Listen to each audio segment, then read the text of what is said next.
পাশে মানুষের সাথে আমরা আছি এই বাংলাতে। আপনারা দেখছেন সংবাদ শিরোনাম। দেখলেন তো অনেক কিছু, এবার দেখুন নতুন কিছু। নমস্কার, আমি অনিশা আর আপনারা দেখছেন সংবাদ শিরোনাম। খগেন মুর্মুকে জিজ্ঞাসা করুন, যখন 100 দিনের টাকা আটকে দেওয়া হয়েছিল তখন তিনি কোথায় ছিলেন? মালদা উত্তর থেকে প্রশ্ন মুখ্যমন্ত্রী মমতা বন্দ্যোপাধ্যায়। রাজ্যে লোকসভা নির্বাচন শুরু হয়ে গিয়েছে। 19শে এপ্রিল অর্থাৎ গতকাল ছিল রাজ্যে প্রথম দফার নির্বাচন। এখনো রাজ্যে 6 দফার নির্বাচন বাকি। আর এই সময় মালদা উত্তর থেকে নির্বাচনী জনসভা করলেন মুখ্যমন্ত্রী মমতা বন্দ্যোপাধ্যায়। এই সভা থেকে বিজেপিকে কটাক্ষ করে তিনি বললেন, বিজেপি সাধারণ মানুষের খারাপ ছাড়া আর কিছু করেনি। তিনি আরও বললেন, ভোটের দিন পিছিয়ে দেওয়া হয়েছে যাতে বিজেপির সুবিধা হয়। এই বিষয়ে আর কি বললেন তিনি, শুনে নেব। এখানে খগেন মুর্মুকে জিজ্ঞেস করুন, 100 দিনের কাজের যখন টাকা দেওয়া হলো না, তুমি তখন কোথায় ছিলে? বাংলার আবাসন যোজনার টাকা যখন বন্ধ করে দেওয়া হয়েছিল তখন তুমি কোথায় ছিলে? গ্রামীণ রাস্তার টাকা যখন বন্ধ করে দেওয়া হয়েছিল তুমি কোথায় ছিলে? মালদার লোকেরা যখন বিপদে পড়ে তুমি কোথায় থাকো? আজকে নির্বাচন হলে ভোট পাখির মতো নেতারা চলে আসেন আর বলে ভোট দাও ভোট দাও। আমি বলি ওদের ভোট দিয়ে লাভ নেই। 100 দিনের কাজ যারা করেছিল তাদের টাকা কে দিয়েছে জানেন? আমরা দিয়েছি। কি দিয়েছি কি দিইনি? দিয়ে থাকলে বলুন হ্যাঁ দিয়েছে, না দিয়ে থাকলে বলবেন দেননি।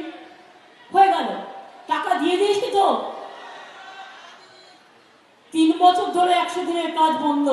বাংলা 1 নম্বরে ছিল, এত হিংসুটে লুচির মতো ফুলছে আর হিংসায় জ্বলছে। বিজেপি পার্টিটা লজ্জাও করে না। আর কাউকে কাউকে ডেকে বলছে তোকে অনেক টাকা দেবো, কাউকে বলছে 5 কোটি দেবো, কাউকে বলছে 10 কোটি দেবো, তুই সাইলেন্ট থাক আর ভোটটা আমার হয়ে করে নে, আর না হলে আমি তোকে ইডি ধরবো, সিবিআই ধরবো। আমি বলি তোমরা ক্ষমতায় আসছো না, ধরবে কোত্থেকে? আপনাদের মনে আছে বাংলায় 2021 ইলেকশনের আগে বিজেপি কি বলেছিল? ইস বার 200 পার।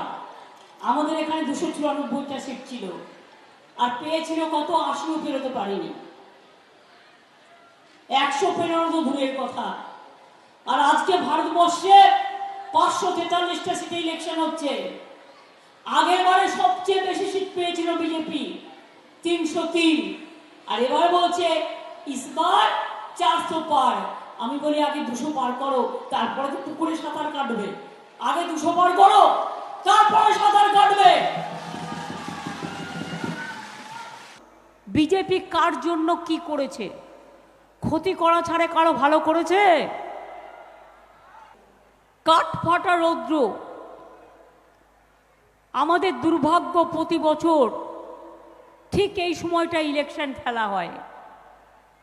আর অন্যবার যদিও বা ইলেকশন 8ই মে বা 10ই মের মধ্যে হয়ে যায়, এবারে তো জুন মাসের 1 জুন পর্যন্ত ইলেকশন চলবে। তারপরে আবার 4ই জুন কাউন্টিং চলবে। কাকে সুবিধে করে দেওয়ার জন্য?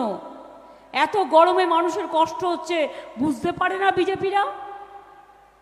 বিজেপি ঘুরে বেড়াবে।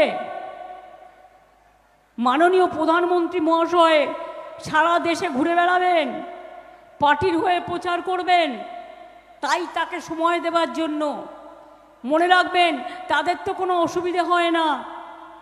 আমাদের হোটেল ভাড়া করে থাকতে হয়, কারণ ইলেকশনের সময় আমাদের এটা নিয়ম।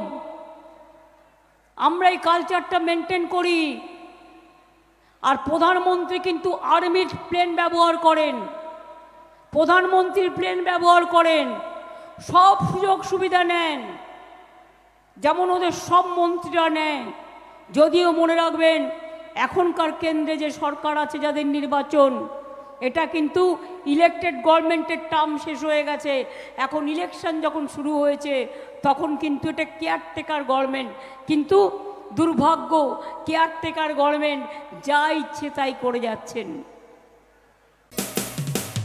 মানুষের পাশে মানুষের সাথে আমরা আছি এই বাংলাতে। আপনারা দেখছেন সংবাদ শিরোনাম। দেখলেন তো অনেক কিছু, এবার দেখুন নতুন কিছু।